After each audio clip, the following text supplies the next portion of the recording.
آفت کے اندر موجود ہوتے ہیں، عوام کے ساتھ کھڑے ہوتے ہیں۔ اگر لوگ ہمارے اوپر اعتماد کریں، جس طرح شہر کراچی کے اندر ہمارے اوپر اعتماد کیا گیا، کراچی کی سب سے بڑی لارجسٹ پارٹی جماعت اسلامی بنی، حافظ نعیم الرحمان کی قیادت میں لوگوں نے ترازو کے نشان پر ووٹ دیے۔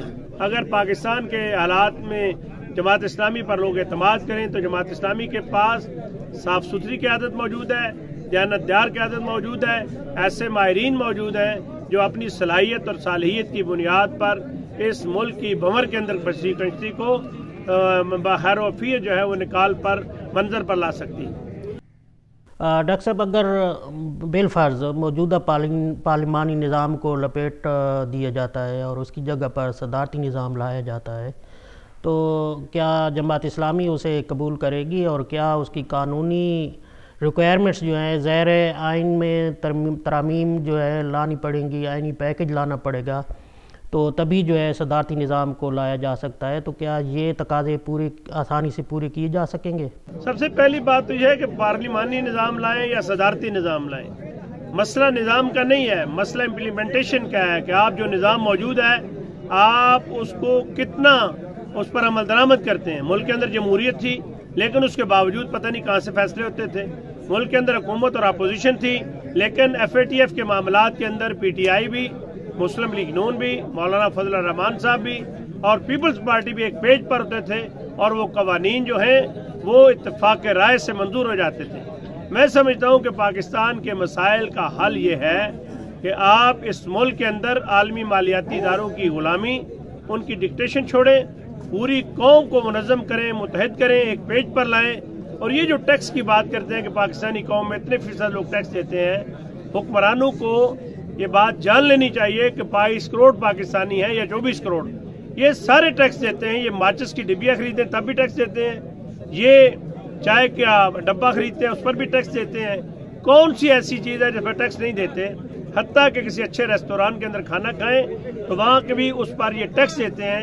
اپنے بچوں کی شادی اور بیاہ اگر کسی مارکیٹ کے اندر کریں تو اس کا ٹیکس بھی ان سے وصول کیا جاتا ہے۔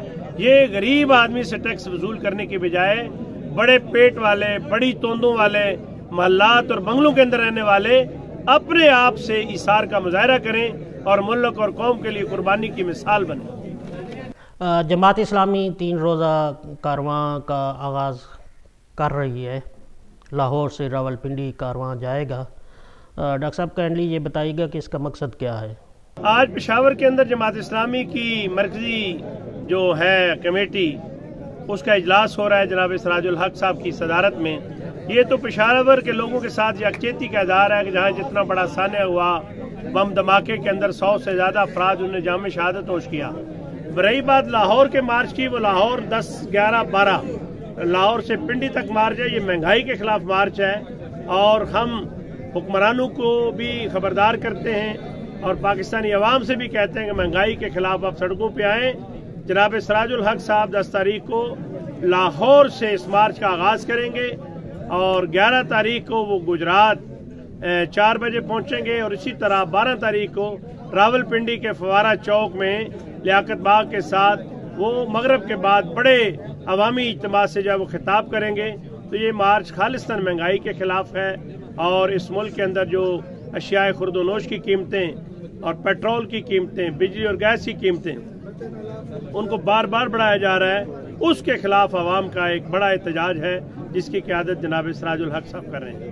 ڈاکٹر صاحب، جیسے کہ میں نے ذکر کیا ہے معیشت تباہ ہو چکی ہے اور پاکستان کی معاشی صورتحال انتہائی نازک ہے۔ IMF اس میں مین فیکٹر ہے پاکستان کی معیشت کی تباہی میں، ہم سمجھتے ہیں۔ تو اس IMF سے نجات اور سیاسی نظام کے استحکام کے لیے آپ کی تجاویز کیا ہوں گی؟ یہ سارے مسائل اس وقت حل ہوں گے جب اپنے قدموں پہ کھڑے ہوں گے، غیروں کی امداد کی طرف نظر نہیں کریں گے، خود انحصاری کریں گے، اپنے عیاشیاں اور پروٹوکول کم کر کے اپنی ہی جتنی چادر ہے اس کے اور اتنے ہی پاؤں پھیلائیں گے تو پاکستانی قوم کے پاس نہ وسائل کی کمی ہے نہ محنت کی کمی ہے۔ اگر حکمران قوم کو یہ اعتماد دے دیں کہ وہ ایثار اور قربانی کریں گے تو پوری پاکستانی قوم جو ہے ان کے ساتھ کھڑی بھی ہو سکتی ہے اور انشاءاللہ اس کے نتیجے کے اندر یہ جو مسائل ہمارے خود اپنے پیدا کردہ ہے معاہدات کی صورت میں، FATF کی صورت میں، عالمی مالیاتی اداروں کی غلامی کی صورت میں، ان سے قرضے لے کر ان قرضوں کو ہڑپ کرنے کی صورت میں، یہ سارے مسائل جو ہیں وہ انشاءاللہ چند سالوں کے اندر حل ہو سکتے ہیں۔ پاکستان تحریک انصاف جیل برو تحریک کا آغاز کر رہی ہے، آپ اسے کس نظر سے دیکھتے ہیں؟ یہ تو ایک مذاق ہے۔ عمران خان صاحب کی گرفتاری کی جب بات ہوتی ہے وہ پورے پاکستان سے ورکرز کو اسلام آباد بھی بلاتے ہیں، بنی گالہ بھی بلاتے ہیں اور زمان پارک بھی بلاتے ہیں۔ اگر جیل برو تحریک کا آغاز کرنا ہے تو لیڈر اپنے آپ سے کرے، خود بخود تحریک شروع ہو جائے گی۔ زبانی اعلانات کرتے ہیں اور عملاً جس کو گرفتار کیا جاتا ہے وہ چیخ چیخ کر آسمان سر پہ اٹھا لیتا ہے۔ گرفتاریاں دینا، جیل بھرنا یہ کوئی آسان کام نہیں ہے، زبان سے کہنا اور ہوتا ہے، عمل کے دائرے کے اندر جانا جو ہے ایک مشکل کام ہے، اور PTI کے اندر یہ قوت، طاقت اور صلاحیت نہیں ہے کہ ان کے افراد جیلوں کے اندر جائیں اور قربانیاں دیں۔ ڈاکٹر صاحب، ایک نہایت اہم سوال ہے کہ کراچی میں حالیہ بلدیاتی انتخابات میں جماعت اسلامی پر عوام نے اعتماد کا اظہار کیا ہے اور بظاہر جو نتائج موصول ہوئے ہیں